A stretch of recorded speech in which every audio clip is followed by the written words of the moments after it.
امام موسیٰ کاظم رضی اللہ تعالیٰ 7 سال تک قید میں رہے۔ یہ کون امام موسیٰ کاظم؟ جن کے دربار میں جانے کے لیے غوث اعظم عبد القادر جیلانی رضی اللہ تعالیٰ عنہ 4 کلومیٹر دور اپنی چپل اتار دیا کرتے تھے۔ امام موسیٰ کاظم کا وہ دربار ہے جن کو باب الحوائج کہا جاتا ہے۔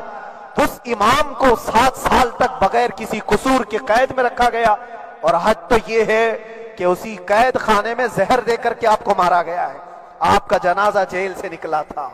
امام احمد بن حنبل جن کو 5 لاکھ حدیثیں یاد ہیں نبی پاک صلی اللہ تعالیٰ علیہ وسلم کی، بغداد کے سر بازار آپ کو ننگی پیٹھ پر کوڑے مارے گئے۔ آپ کو اندازہ ہے بزرگان دین کی ایک لمبی فہرست ہے۔ جب میں وہاں گیا تھا تو ایک بزرگ کی بڑی یاد آئی، وہ تھے حضرت مجدد الفیسانی رضی اللہ تعالیٰ۔ اکبر جیسے ڈکٹیٹر کے سامنے، اس زمانے کے سب سے بڑے ڈکٹیٹر بادشاہ کے سامنے آپ نے حق بات کا اعلان کیا تھا۔ مجدد الفیسانی رحمت اللہ تعالیٰ علیہ نے فرمایا تھا کہ اسلام نام سے جو دین ہوگا وہ محمد عربی کا لایا ہوا ہی دین ہوگا، کسی اور بادشاہ کا بنایا ہوا نہیں ہوگا۔ اس بات پر آپ کو قید میں ڈالا گیا تھا، 8 سال تک قید میں رکھا گیا۔ 8 سال میں بادشاہ مر بھی گیا، بیٹا بادشاہ بنا، لیکن کسی نے آ کر جہانگیر کے سامنے یہ بات رکھی کہ آپ کے باپ نے جس مولانا کو قید میں ڈالا تھا گوالیار کی جیل میں، 8 سال میں جیل کا نقشہ بدلا ہوا ہے۔ تو بادشاہ نے پوچھا ہوا کیا ہے؟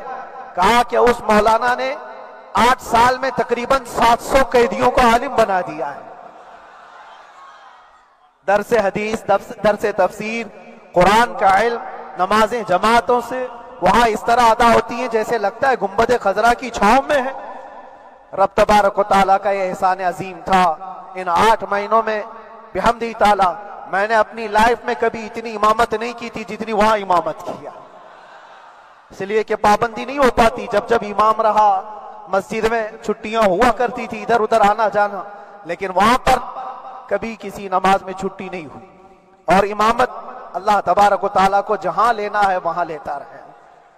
اور مجھے اس بات کا تھوڑا قلق تھا، 24 سال سے میں تراویح سنا رہا تھا، 24 سال، 24 تراویح ہو چکی تھی، رمضان المبارک کا 24 گزر چکے تھے، 25واں سال تھا، ظالموں نے مجھے رمضان سے پہلے اندر کر دیا۔ بار بار یہ خواہش ہوتی تھی کہ میری تراویح چھوٹنے نہ پائے، 25ویں تراویح ہے، 25ویں محراب ہے، لیکن رب تبارک و تعالیٰ کا احسان، اندر موجود سارے مسلمانوں نے یہ مطالبہ کیا کہ ہم یہاں جماعت سے تراویح قائم کریں گے۔ اور اب تک لوگ الم تری کیف والی تراویح کبھی کبھار پڑھ لیا کرتے ہیں، لیکن سارے لوگوں نے مل کر کے یہ اتفاقاً کہا کہ ہم پورا قرآن آپ سے سننا چاہتے ہیں۔ کیسے کیسے قیدی تھے، کیسے کیسے کرائم والے تھے۔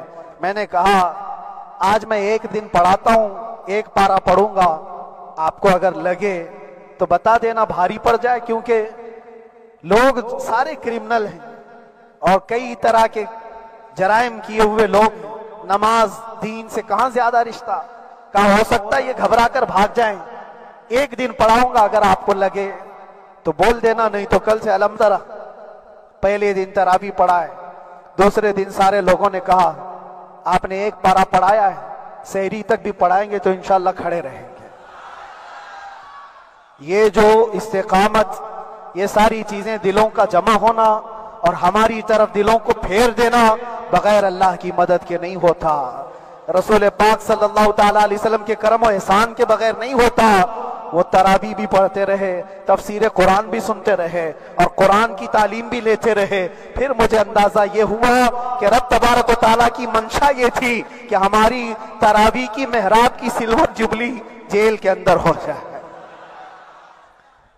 مجھے اس بات کا کوئی قلق نہیں رہا کہ میری کوئی چیز چھوٹ گئی ہے۔ ہاں، عید، بقرعید، محرم، یہ تمام چیزیں لوگوں کی یاد تو رہتی، رشتہ دار، احبا، اقربا کی یاد، لیکن اللہ کی مرضی، میرا رب تبارک و تعالیٰ جو پسند کرے اس میں ہم راضی ہیں۔